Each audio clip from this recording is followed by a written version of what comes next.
All right, let's dive into an idea that feels, well, completely backward.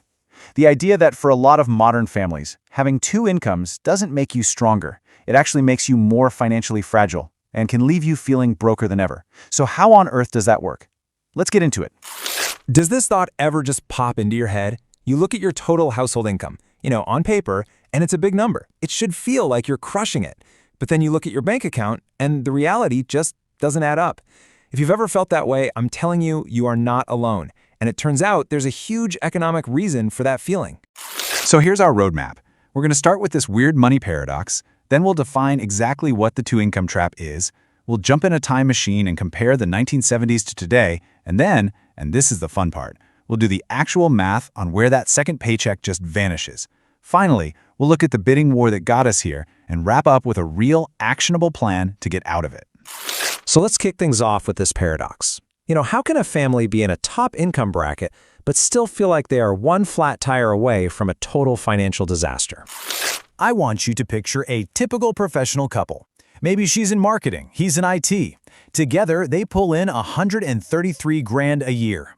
That puts them solidly in the top quarter of all households in the country. They did everything they were supposed to do, right? Got the degrees, built the careers, bought the house. But instead of feeling secure, they are completely stressed out. An unexpected car repair? That's got to go on the credit card. On the surface, they've built this successful life that looks great, but it feels incredibly fragile. And here's the most important part. That feeling isn't some kind of personal failure. It's actually a systemic problem, and it has a name. So let's define what this two-income trap really is. Okay, so this term was actually coined way back in 2003 by Elizabeth Warren, who at the time was a bankruptcy law professor at Harvard. She and her daughter Amelia were studying thousands of families who had filed for bankruptcy, and they stumbled onto this shocking trend. The massive shift to two-income households, it wasn't the safety net everyone thought it was. It was a trap. And this is the finding that just flips everything we think we know about money completely on its head. Think about it. Working twice as hard, bringing in two paychecks, actually made families more financially vulnerable, not less. So the big question is, how? How did this happen? To really see the trap for what it is, we've got to look back. We have to see just how radically the financial world has changed for the average family since the 1970s. Back in the 70s, a middle-class family could cruise by pretty comfortably on one income. Their big fixed costs, like the mortgage, were totally manageable. But here's the crucial part. They had a built-in insurance policy. If the main breadwinner lost their job, the other parent could go out and get a job. That was the backup plan. Now fast forward to today. The two-income household isn't the exception, it's the default. Fixed costs have ballooned to become all-consuming. And that backup plan, it's already been used up just to pay the monthly bills. There's no one left to send into the workforce. The safety net is just gone. And if you're wondering where that second income went, well, this slide tells the whole story. It wasn't blown on luxuries or fancy vacations. Nope. It was completely eaten alive by the exploding costs of just being middle class. Once you adjust for inflation, housing costs have literally doubled since the 70s. Healthcare is up over 600%. And college? I mean, look at that. It's skyrocketed by over 1,200%. That second income didn't buy a better life. It was just the ticket to stay in the same place. Okay, so let's get into the nitty-gritty. Let's do the math and watch, step by step, how a big second salary can just evaporate into almost nothing. We're going to start with a second person entering the workforce, bringing in a solid $50,000 gross salary. On paper, that feels like a massive win for the family. But boom, right off the top, the tax man takes a huge bite. And because this is a second income, it gets taxed at a much higher rate, your family's top marginal rate. So after federal, state, and payroll taxes, that $50,000 is immediately slashed by about $18,000. Next up, the big one. If there's no one at home anymore, you need childcare. In the US, the average cost for just one kid is around $15,000 a year. So let's subtract that right out. Now you have to physically get that second person to their job. That often means a second car payment, or at the very least, all the gas, insurance, and maintenance that goes with a second daily commute. That can easily eat up another $8,000 a year.